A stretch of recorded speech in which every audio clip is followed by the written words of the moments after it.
In this video, you'll learn how to add a payment method to Facebook ads in just a few minutes, so you can start running campaigns and reaching your audience without delays. First, open your browser and go to business.facebook.com.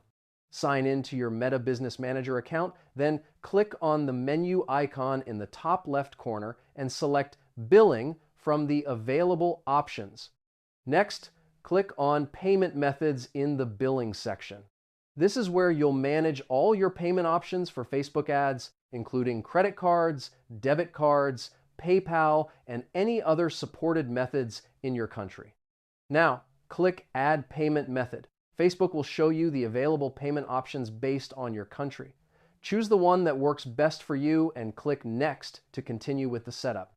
After that, fill in your payment details. Enter your card number, expiration date, security code, and billing address.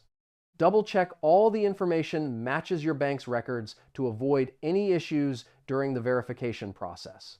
Once you've added the payment method, save it and set it as your primary if needed. Facebook ads will automatically charge this method based on your billing schedule, keeping your campaigns running without interruption.